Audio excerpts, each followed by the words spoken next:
Un loup demande de l'aide à un médecin lors d'une opération chirurgicale, laissant tout le monde dans la panique. La vérité a frappé tout le monde. La nuit est tombée sur l'hôpital Sainte-Claire, un imposant bâtiment blanc qui se dresse seul à l'orée d'une vaste forêt. Le silence qui règne sur les lieux n'est rompu que par le bruit sourd des appareils médicaux et le chuchotement occasionnel des infirmières dans les couloirs. Dans la salle d'opération, le docteur Elias Moretti, un homme d'âge moyen aux yeux perçants et aux mains sûres, se concentre sur une délicate opération cardiaque. L'air de la salle d'opération est chargé de tension et d'antisepsie. Les lumières vives se reflètent sur le métal poli des instruments chirurgicaux, créant un jeu d'ombre sur le visage concentré du chirurgien. Le bip constant du moniteur cardiaque rythme l'opération, tandis que l'équipe travaille en parfaite synchronisation. Soudain, un son inattendu traverse l'air, un long hurlement mélancolique, si proche qu'il semble provenir de l'intérieur même de l'hôpital. Le docteur Elias lève brièvement les yeux, échangeant un regard confus avec son équipe. C'est probablement un loup perdu dans les bois, murmure-t-il, avant de se concentrer à nouveau sur le patient. Quelques minutes plus tard, le hurlement se répète, plus fort et plus urgent. Cette fois, il est accompagné d'une agitation dans les couloirs. Des voix alarmées et des pas pressés résonnent dans l'hôpital. Le docteur Elias s'efforce de rester concentré, mais sa curiosité est piquée. Qu'est-ce qui pouvait bien être à l'origine de tout ce remue-ménage? La réponse est venue de façon spectaculaire. Les portes du bloc opératoire s'ouvrent brusquement et une infirmière entre, le visage pâle de stupeur. « Docteur Moretti » s'exclame-t-elle, « il y a un loup dans l'hôpital !» Le chirurgien s'est figé, son scalpel suspendu en l'air. « Un loup? Comment ça, un loup ?»« Un énorme loup gris », explique l'infirmière, la voix tremblante. Il vient de franchir les portes automatiques et court dans les couloirs. Tout le monde panique. Le docteur Elias sent une poussée d'adrénaline parcourir son corps. En 20 ans de carrière, il n'avait jamais été confronté à une telle situation. Il regarde le patient sur la table d'opération, conscient qu'il ne peut pas abandonner l'opération en plein milieu. Il demande à l'équipe de rester calme. Finissons-en le plus vite possible. Que quelqu'un appelle la sécurité et les autorités. Alors qu'il travaille à la finalisation de l'opération, le médecin ne peut oublier l'image du loup errant dans les couloirs de l'hôpital. Quelle créature sauvage aurait pu agir de manière aussi inhabituelle? Et pourquoi là, cette nuit-là? Les cris et les courses se poursuivent à l'extérieur, se mêlant aux hurlements occasionnels du loup. La tension dans la salle d'opération est palpable, chaque membre de l'équipe étant partagé entre le devoir professionnel et la peur instinctive. Enfin, après ce qui a semblé être une éternité, le docteur Elias a posé les derniers points de suture et déclaré que l'opération était terminée. Il a à peine fini de se déshabiller de son tablier chirurgical que les portes s'ouvrent à nouveau. Cette fois, ce n'est pas un membre du personnel, mais le loup lui-même qui entre dans la pièce. L'animal était magnifique, avec son pelage gris argenté et ses yeux d'ambre profond qui brillaient d'une intelligence presque humaine. Toutes les personnes présentes dans la salle sont paralysées, s'attendant au pire. Mais le loup n'attaque pas. Au lieu de cela, il a fixé son regard sur le docteur Elias et a émis un son grave, presque un gémissement. Il y avait quelque chose dans ses yeux, un appel, une urgence qui transcendait les barrières entre les espèces. À ce moment-là, face au regard du loup, le docteur Elias a senti qu'il était face à quelque chose d'extraordinaire. Quelque chose qui défie la logique et la raison. Et contre tout bon sens, il sut qu'il devait suivre cet animal. « Restez ici », dit-il à l'équipe stupéfaite. « Je vais voir ce qu'il veut. Si vous appréciez cette histoire, n'oubliez pas de vous abonner à la chaîne, Retour à l'Histoire. » Et c'est ainsi que, ignorant les protestations et les expressions de choc, le docteur Elias Moretti a fait le premier pas vers une aventure qui allait changer sa vie à jamais. Le docteur Elias suivit le loup dans les couloirs de l'hôpital, son cœur battant fort contre ses côtes. L'animal se déplaçait avec une urgence palpable, jetant de temps à autre un coup d'œil en arrière pour s'assurer que le médecin était toujours avec lui.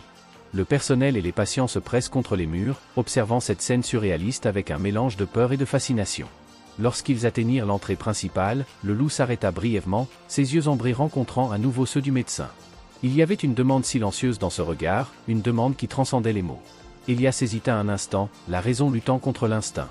Il savait que ce qu'il s'apprêtait à faire était insensé, mais quelque chose en lui le poussait à continuer. « J'ai besoin d'une trousse de premier secours et d'une lampe de poche », dit-il à une infirmière étonnée qui se trouvait à proximité.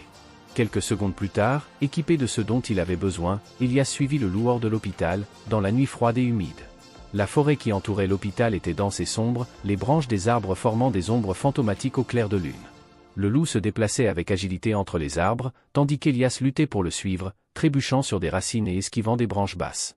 L'air froid lui brûlait les poumons et l'adrénaline coulait dans ses veines. « Où m'emmènes-tu » murmura Elias, plus à lui-même qu'à l'animal. Le loup continuait d'avancer, son pelage argenté brillant à la lumière de la lune qui filtrait à travers la cime des arbres. Après ce qui leur parut une éternité de marche, ils atteignirent une petite clairière. Au centre, partiellement cachée par la végétation, se trouvait une vieille cabane en bois. Les fenêtres étaient brisées et la porte pendait précairement sur ses gonds. Le loup s'arrêta à l'entrée, regardant Elias avec expectative. Le cœur serré, le médecin s'approcha de la cabane. Il appela, sa voix résonnant dans le silence de la forêt. « Il y a quelqu'un » Il n'y eut pas de réponse, mais un léger son, presque un gémissement, provenait de l'intérieur de la structure délabrée. Elias alluma sa torche et entra prudemment, le loup sur ses talons. L'intérieur de la cabane n'était qu'un fouillis de meubles cassés et de débris. Le faisceau de la torche balaya la pièce, révélant des couches de poussière et de toiles d'araignée. Puis, dans un coin, il éclaira quelque chose qui fit bondir le cœur d'Elias, une petite main tendue parmi les décombres. « Mon Dieu !» s'exclame-t-il en se précipitant sur place. En écartant soigneusement les débris, Elias découvre le corps inconscient d'un enfant, un garçon qui ne devait pas avoir plus de 8 ans. Le garçon était pâle, avec des coupures et des ecchymoses sur tout le corps, et sa peau était froide au toucher. L'instinct médical d'Elias prend immédiatement le dessus.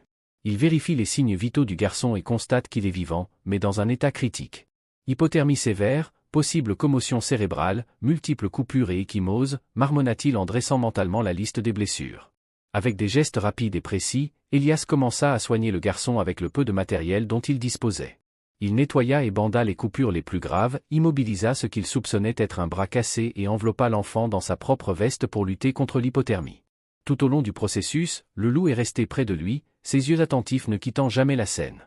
Parfois, il s'approche et renifle doucement le visage de l'enfant, comme pour s'assurer de son état. « Comment l'as-tu trouvé » demanda Elias au loup, sachant qu'il n'obtiendrait pas de réponse. « Et comment as-tu su que je pouvais t'aider » Tandis qu'il s'efforçait de stabiliser le garçon, l'esprit d'Elias se déchaînait en question. Qui était cet enfant? Comment est-il arrivé là? Et, plus intriguant encore, quel était son lien avec ce loup extraordinaire?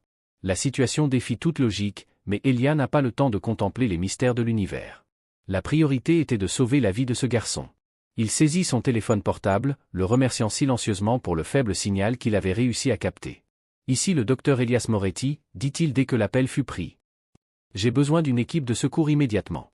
J'ai un enfant dans un état critique. » Tout en transmettant les coordonnées et les instructions, Elias garda une main réconfortante sur la poitrine du garçon, sentant son cœur faible mais persistant. Le loup s'allongea à côté d'eux, son grand corps offrant une chaleur supplémentaire. À cet instant, au milieu du chaos et de l'incertitude, Elias ressentit une étrange paix. Il regarda le loup, le garçon, puis la forêt sombre qui les entourait. D'une certaine manière, il savait qu'il était exactement là où il devait être. « Tout va bien se passer », murmura-t-il, à la fois au garçon et à lui-même. Les secours arrivent. C'est ainsi que, dans cette cabane oubliée au cœur de la forêt, un médecin, un garçon inconnu et un loup mystérieux attendirent ensemble, unis par des circonstances extraordinaires et le fil ténu de l'espoir. Le son lointain des sirènes rompit le silence de la nuit, s'intensifiant progressivement à mesure que l'équipe de secours s'approchait. Elias sentit un immense soulagement parcourir son corps, mais aussi un pincement d'appréhension. Comment expliquer cette situation surréaliste? Le loup, qui se tenait jusqu'alors vigilant aux côtés du garçon, se leva soudain. Ses oreilles bougent, captant les bruits des humains qui s'approchent. Il jeta un dernier regard pénétrant à Elias, comme pour lui transmettre un message silencieux, puis disparut par la porte de la cabane, se fondant dans les ombres de la forêt. « Attendez » cria instinctivement Elias, mais l'animal avait déjà disparu. Un mélange d'émotions l'envahit, gratitude, confusion, et un étrange sentiment de perte. Quelques minutes plus tard, la clairière est inondée de lumière et de voix. Des ambulanciers, des policiers et une équipe de recherche et de sauvetage convergent vers la cabane. Elias expliqua la situation du mieux qu'il put, omettant temporairement les détails concernant le loup pour ne pas se laisser distraire par les soins urgents à apporter au garçon. « Docteur Moretti, comment avez-vous trouvé cet endroit » demande l'un des policiers, la voix chargée d'incrédulité. Elias hésite. « J'ai suivi mon instinct » répondit-il vaguement. « J'ai entendu quelque chose dans la forêt et j'ai décidé d'enquêter. » Il savait que la vérité complète devait attendre. Le garçon fut transféré avec précaution sur une civière et emmené d'urgence à l'ambulance. Elias insista pour l'accompagner, peu désireux de quitter son petit patient après tout ce qu'ils avaient vécu. Pendant le trajet de retour à l'hôpital, Elias tient la main du garçon, observant son visage pâle et meurtri. Qui était-il? Comment s'était-il retrouvé dans cette situation désespérée? Et comment, par un miracle de la nature, un loup était-il devenu son improbable sauveur? À l'hôpital, une équipe de médecins et d'infirmières l'attend déjà, prête à prendre en charge ses soins. Elias transmit toutes les informations dont il disposait, accompagnant le garçon jusqu'à ce qu'il soit emmené pour des examens et des traitements plus intensifs. Épuisé mais incapable de se reposer, Elias se retrouva aéré dans les couloirs de l'hôpital. Ses pensées étaient un tourbillon, revivant les événements extraordinaires de la nuit. Il s'arrêta devant une fenêtre, regardant la forêt sombre au-delà des limites de l'hôpital. Quelque part là-bas, le mystérieux loup errait, emportant avec lui le secret de cette incroyable nuit. Docteur Moretti? Une voix douce le sortit de sa rêverie. C'est Marina, l'assistante sociale de l'hôpital. Nous avons des nouvelles du garçon. Elias se retourne, anxieux. Elias se retourna, inquiet. Il va bien, vous avez trouvé qui c'est? Marina acquiesce, le visage empreint d'un mélange de soulagement et d'inquiétude. Il s'appelle Daniel Oliveira. Il a disparu depuis 2 jours. Ses parents sont en route, ils ont du mal à croire qu'on l'a retrouvé. La nouvelle frappe Elias comme une vague. 2 jours perdus dans la forêt, seul et blessé. Comment Daniel avait-il survécu? Et comment le loup l'avait-il trouvé? Docteur Moretti, poursuit Marina en hésitant, la police voudra vous parler.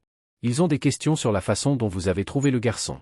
Elias soupira, passant sa main sur son visage fatigué. Comment expliquer quelque chose qu'il ne comprenait pas lui-même? Je vais leur parler, dit-il. Mais d'abord, je dois voir Daniel quand il se réveillera. J'ai besoin de savoir s'il se souvient de quelque chose.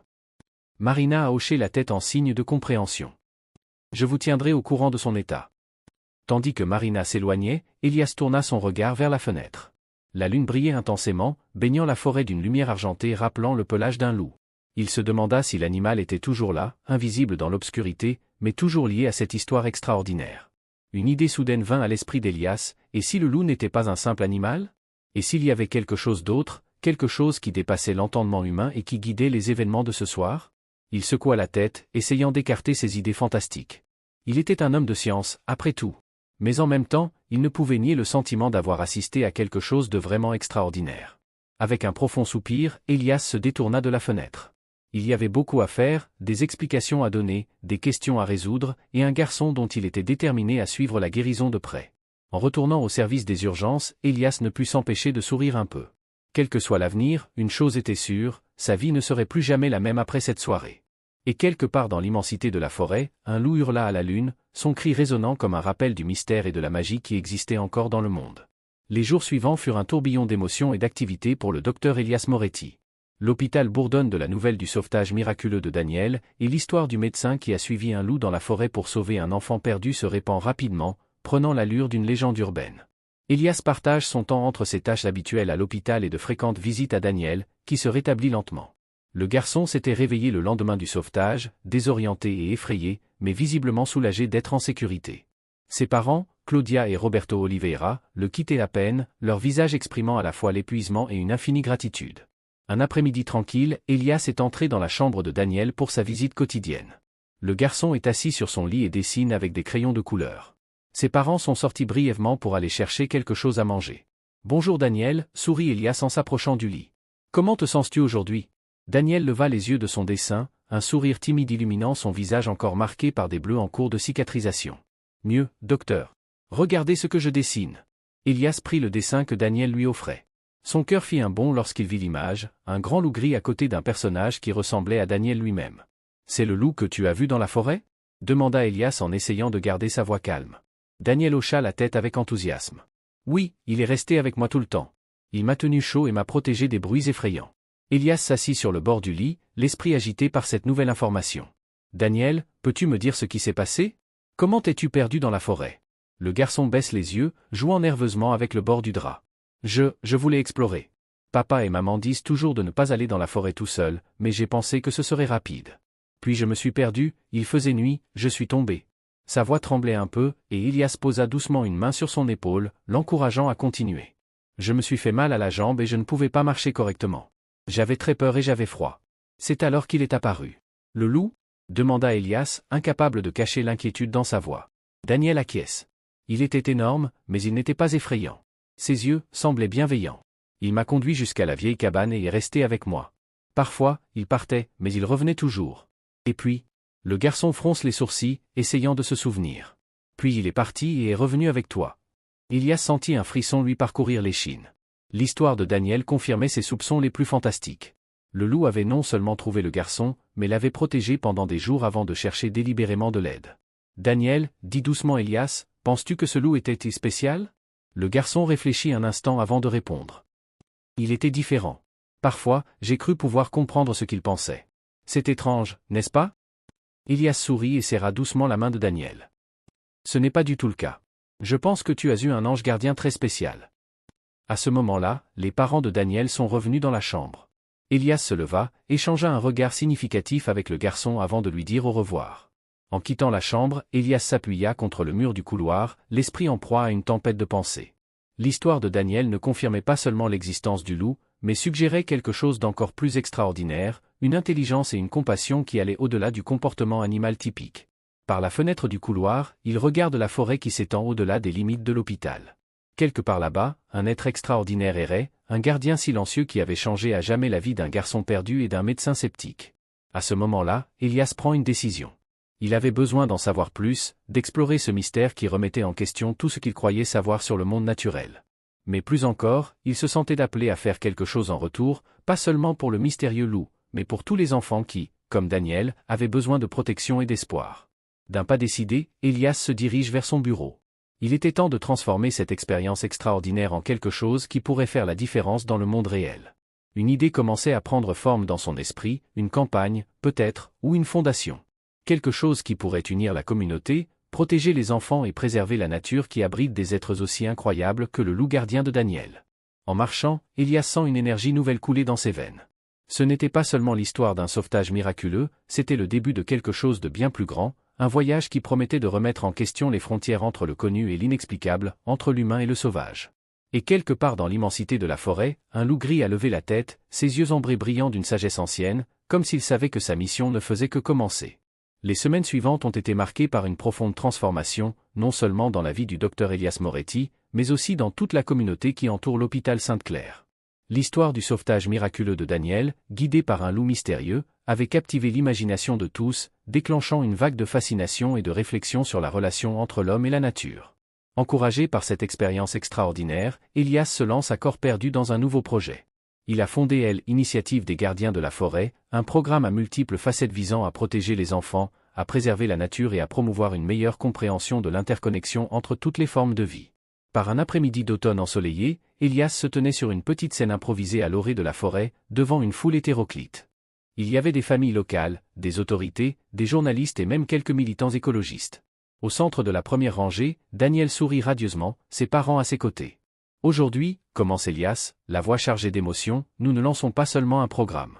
Nous reconnaissons une vérité fondamentale. Nous faisons tous partie de quelque chose de plus grand, nous sommes interconnectés d'une manière que nous ne comprenons pas toujours. Il marque une pause, son regard balayant la foule avant de se poser sur la ligne sombre des arbres derrière eux. Pendant un instant, il s'attend presque à voir une paire d'yeux ambrés briller entre les ombres. L'histoire de Daniel, poursuivit-il, nous a montré que les miracles peuvent venir des sources les plus inattendues. Un loup, une créature que beaucoup craignent, est devenu un gardien, un sauveur. Cela nous pousse à remettre en question nos hypothèses, à regarder au-delà de l'évidence. Alors qu'Elias parlait, détaillant les objectifs de l'initiative, des programmes éducatifs aux efforts de conservation, il a senti un changement dans l'air. C'était comme si la forêt elle-même écoutait, les feuilles bruissant en signe d'approbation. Mais ce n'est qu'un début, déclare Elias, dont la voix gagne en intensité. Nous devons devenir les gardiens les uns des autres, de la nature, de toutes les créatures qui partagent ce monde avec nous. Car en protégeant la forêt, nous nous protégeons nous-mêmes. Un murmure d'approbation parcourut la foule. Elias vit des larmes dans les yeux de certains, de la détermination sur les visages d'autres. Ce fut un moment de transformation collective, une étincelle d'espoir dans un monde trop souvent dominé par la division et la peur. Après le discours, alors que la foule se dispersait pour explorer les stands d'information et les activités mises en place pour le lancement, Elias sentit qu'on tirait sur sa manche. C'était Daniel. « Docteur Elias, dit le garçon, les yeux brillants d'excitation, je l'ai vu. » Elias s'agenouille pour être au niveau des yeux du garçon. « Vu qui, Daniel ?» Le loup, murmure Daniel en montrant la forêt.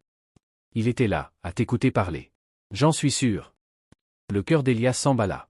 Il regarda dans la direction indiquée par Daniel, mais ne vit rien d'autre que les arbres qui se balançaient doucement dans la brise. Pourtant, un sentiment de présence, d'être observé, l'enveloppa. Peut-être qu'il l'était, dit Elias doucement, en souriant à Daniel. Peut-être qu'il est toujours là, qu'il nous observe, qu'il nous protège. À ce moment-là, un hurlement lointain résonna dans la forêt. Il était si doux qu'il aurait pu n'être que le vent, mais Elias vit les yeux de Daniel s'écarquiller en signe de reconnaissance. Autour d'eux, plusieurs personnes s'arrêtèrent, regardant la forêt avec un mélange de crainte et de révérence. C'était comme si l'esprit de la forêt elle-même donnait sa bénédiction à l'initiative, rappelant à tous les présents le mystère et la magie qui existaient encore dans le monde. Elias sentit une vague d'émotion l'envahir. C'était le point culminant de son parcours personnel, le moment où l'extraordinaire et le quotidien se confondaient, créant quelque chose de nouveau et de transformateur. Il regarda Daniel, la foule rassemblée, et enfin la forêt qui renfermait tant de secrets. Nous ne faisons que commencer, pensa-t-il. Il y a tant à apprendre, tant à protéger. C'est ainsi qu'en cet après-midi d'automne, à l'orée d'une forêt qui semblait plus magique que jamais, une nouvelle ère a commencé.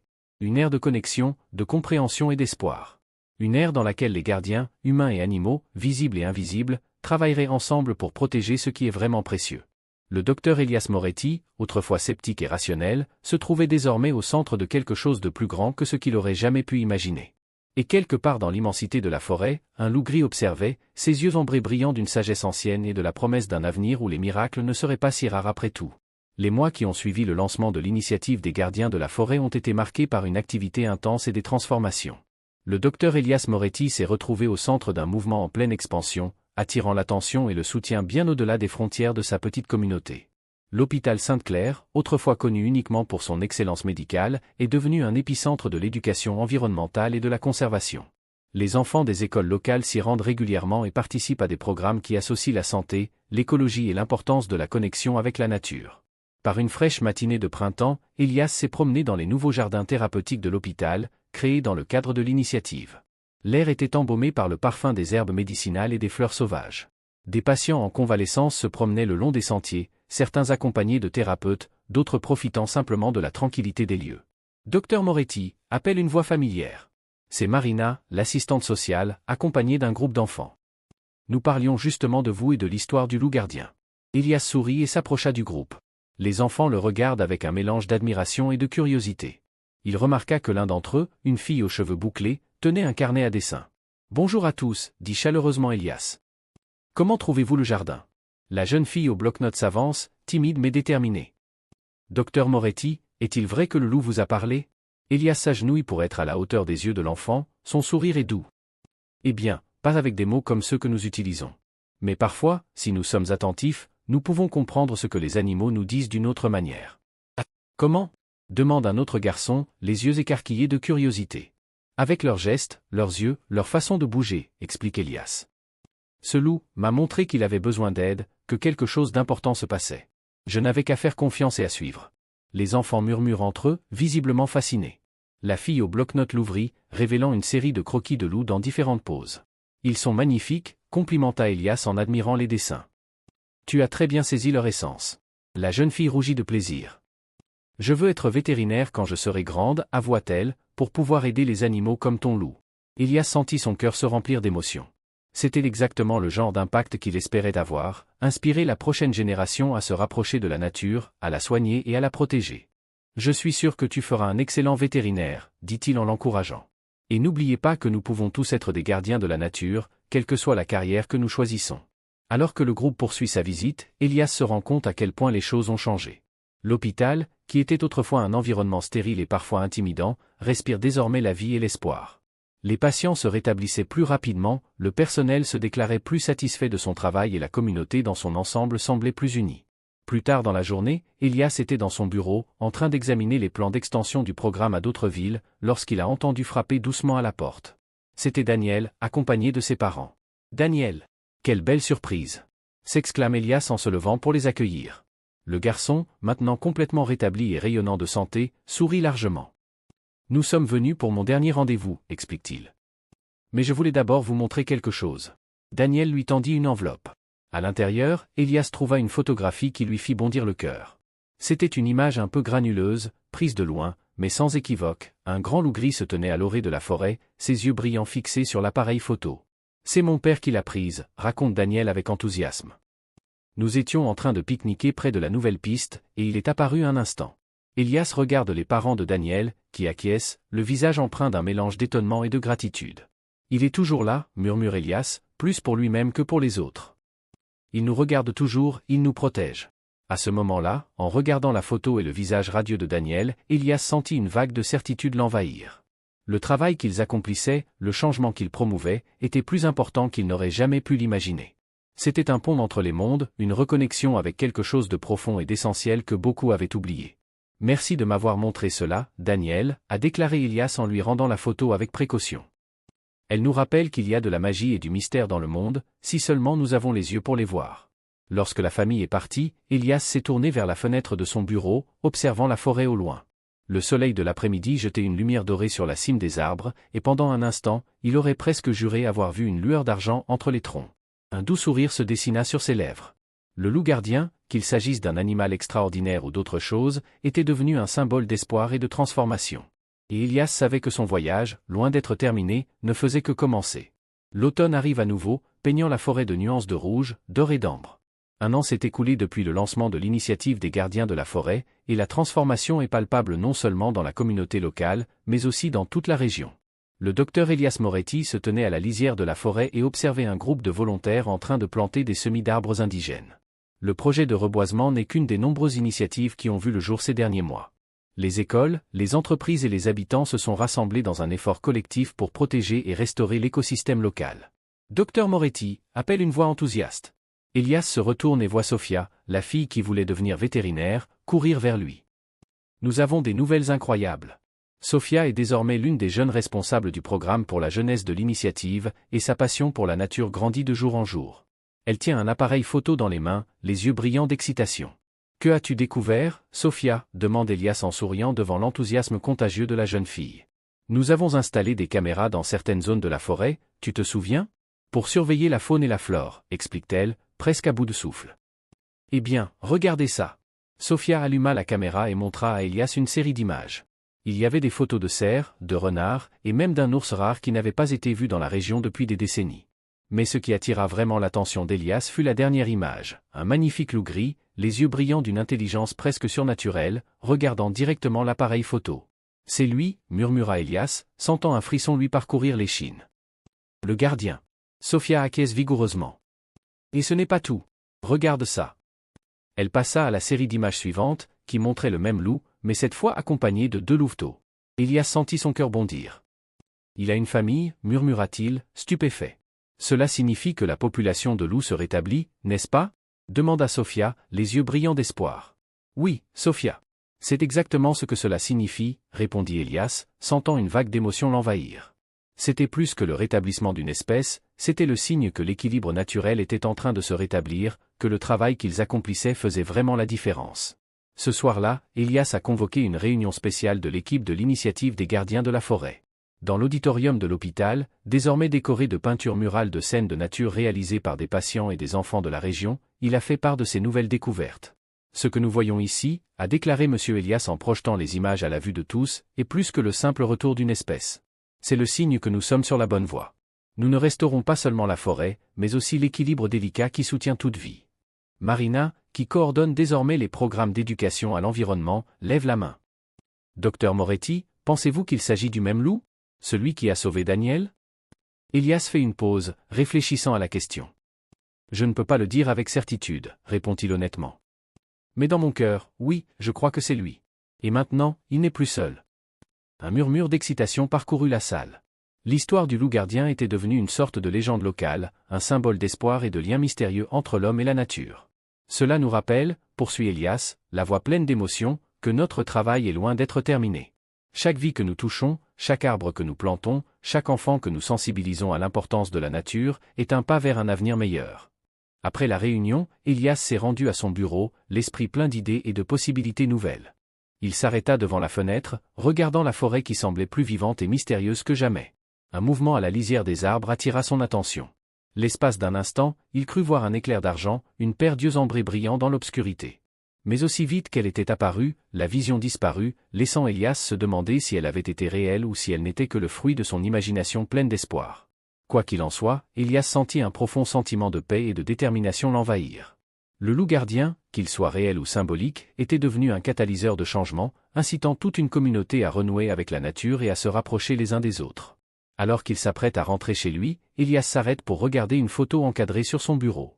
Il s'agit d'une photo de Daniel, souriant à côté du loup qu'il a dessiné.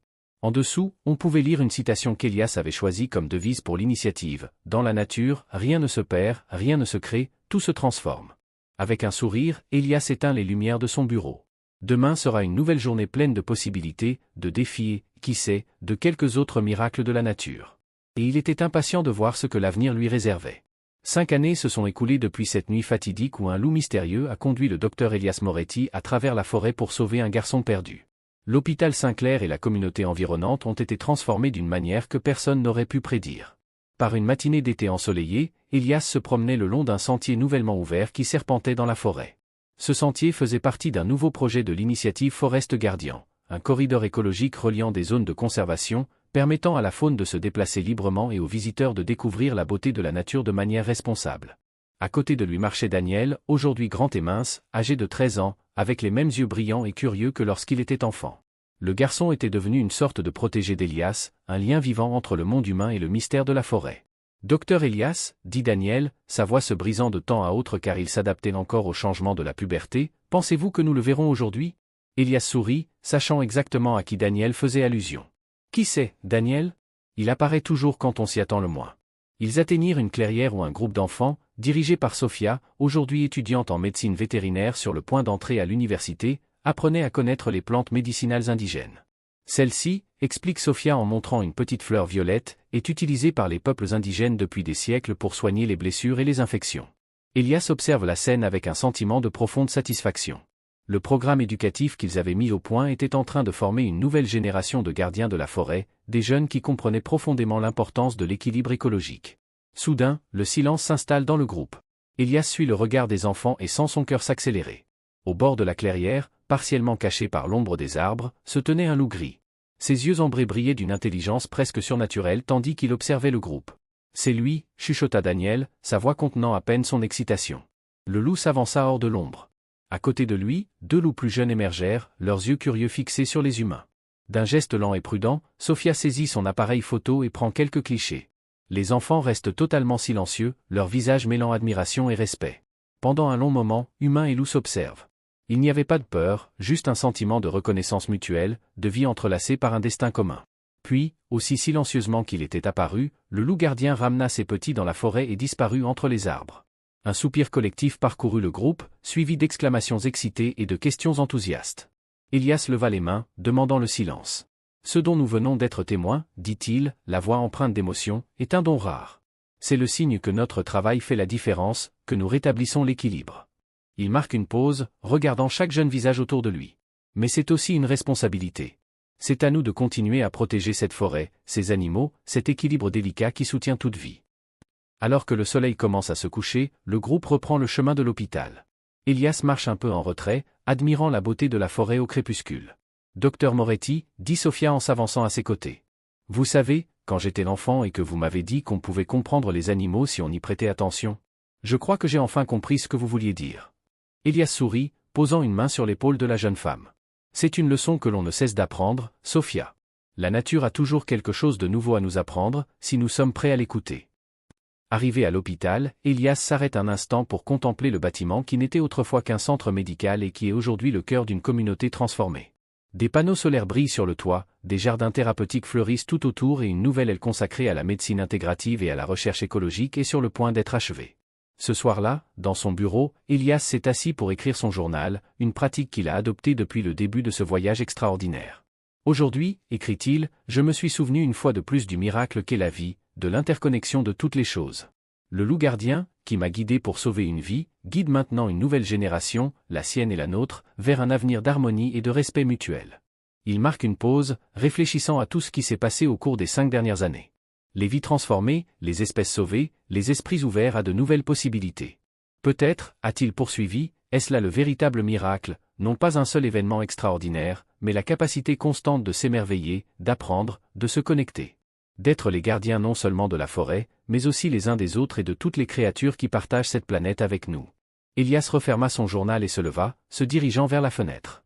La pleine lune baignait la forêt d'une lumière argentée, et l'espace d'un instant, il crut apercevoir un mouvement parmi les arbres, un éclair d'argent, une lueur d'yeux ambrés. Il sourit, sentant une paix profonde l'envelopper. L'avenir, avec tous ses défis et ses possibilités, l'attendait. Et grâce à une rencontre improbable entre un médecin et un loup, cet avenir semblait plus lumineux, plus connecté et plus plein d'espoir que jamais. Après avoir jeté un dernier regard sur la forêt, Elias a éteint les lumières de son bureau et est rentré chez lui, le cœur plein de gratitude et d'espoir. Le voyage se poursuit, et chaque nouveau jour apporte la promesse de nouveaux miracles, petits et grands, qui attendent d'être découverts.